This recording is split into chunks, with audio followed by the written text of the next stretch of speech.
In this video we are going to study about coronary artery disease. ये हमारी इसमें क्या होता है, हमारा नैरोइंग हो जाता है या फिर ब्लॉकेज हो जाता है कोरोनरी आर्टरीज का, usually cause by atherosclerosis. Atherosclerosis की वजह से जो हमारी कोरोनरी आर्टरी होती है वो या तो नैरो हो जाती है या फिर ब्लॉक हो जाती है, उसको हम कहते हैं कोरोनरी आर्टरी डिजीज। इसके रिस्क फैक्टर क्या क्या हो सकते हैं हमारे? मॉडिफाइबल में आएगा tobacco use, high blood cholesterol और triglyceride level, lack of exercise, obesity और स्ट्रेस। और नॉन मॉडिफाइबल में आएगा हमारा family history of heart disease, older age, diabetes या फिर हाई ब्लड प्रेशर। हमारे इसके कॉजेस क्या क्या हो सकते हैं कोरोनरी आर्टरी डिजीज के? सबसे पहला कॉज है इसका डेवलपमेंट ऑफ आर्थेरोस्क्लेरोसिस।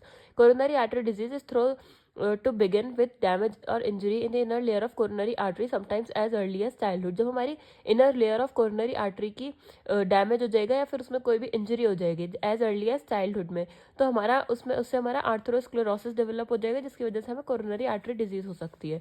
ये डैमेज किसकी वजह से हो सकता है? By various factors such as smoking, high blood pressure, high cholesterol, diabetes या फिर इंसुलिन रेजिस्टेंस और सेडेंटरी लाइफस्टाइल। नेक्स्ट हम इसके पैथोफिजियोलॉजी की बात करें तो ड्यू टू कॉज को कैसा हो सकता है हमारा? हाई फैटी डाइट हो सकती है, हेरिडिटरी हो सकता है, फिर कोई भी अदर कॉज भी हो सकता है, जिसकी वजह से क्या होगा हमारा लिपिड या फिर कोलेस्ट्रॉल का फॉर्मेशन हो जाएगा एंडोथेलियल लेयर में आर्टरी की। उसके बाद हमारा फॉर्मेशन होगा फैटी स्ट्रीक का, वो प्रोलिफरेशन होगा उसका, और फिर फाइब्रस प्लैक का फॉर्मेशन हो जाएगा हमारा।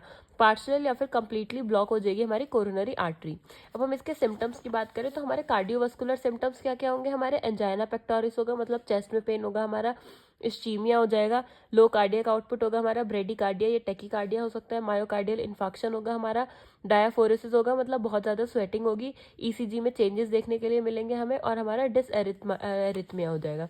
रेस्पिरेटरी में हम देखें तो इसमें हमारा डिसप्निया हो जाएगा, मतलब शॉर्टनेस ऑफ ब्रीथिंग हो जाएगी, पल्मोनरी एडीमा हो जाएगा, चेस्ट में बहुत ज़्यादा हैवीनेस लगेगा और हम फटीग ज़्यादा जल्दी हो जाएंगे।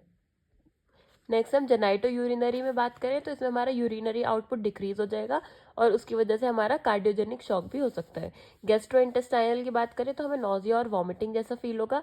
स्किन में देखें हम तो हमें कूल, क्लैमी, डायफोरेटिक और पेल अपीयरेंस दिखेगी स्किन पर। फिर हम डायग्नोस्टिक इवेलुएशन की बात करें तो हम फिजिकल एग्जामिनेशन कर सकते हैं, हिस्ट्री कलेक्ट कर सकते हैं, स्ट्रेस टेस्ट कर सकते हैं, चेस्ट एक्सरे कर सकते हैं, हम इकोकार्डियोग्राम करेंगे और हम इलेक्ट्रोकार्डियोग्राम करेंगे, कार्डियक कैथेटराइजेशन भी कर सकते हैं, एंजियोग्राम। नेक्स्ट हम इसके कॉम्प्लिकेशंस की बात करें तो हमें कोरोनरी हार्ट डिजीज से क्या क्या कॉम्प्लिकेशंस देखने के लिए मिलेंगी? हमारे चेस्ट पेन देखने के लिए मिलेगा, उसे हम एंजाइना कहते हैं, हार्ट अटैक की चांसेस बढ़ जाएंगी, हार्ट फेलियर हो सकता है या फिर एबनॉर्मल हार्ट रिदम हो सकता है, एरिथमिया जिसको हम कहते हैं। नेक्स्ट हम इसे कैसे प्रिवेंट कर सकते हैं?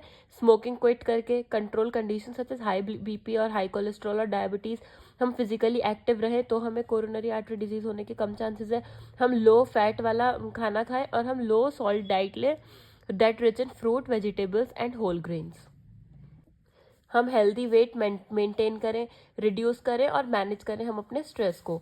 हम इसके मेडिकल मैनेजमेंट की बात करें तो इसमें हम वेसोडाइलेटर्स यूज़ कर सकते हैं, नाइट्रेट जैसे कि बीटा ब्लॉकर यूज़ कर सकते हैं, प्रोपेनोलॉल, कैल्शियम चैनल ब्लॉकर होते हैं हमारे नीफेडिपिन और वेरापामिल, ये यूज़ कर सकते हैं। हम एंटीकोगुलेंट ड्रग दे सकते हैं, हम हिपैरिन, या फिर हम ओपिएट एनाल्जेसिक्स दे सकते हैं ताकि हम पेन को रिड्यूस कर सकें, जैसे कि morphine sulphate. Thrombolytic drugs they सकते हैं जैसे कि स्ट्रेप्टोकाइनेस या फिर यूरोकाइनेस।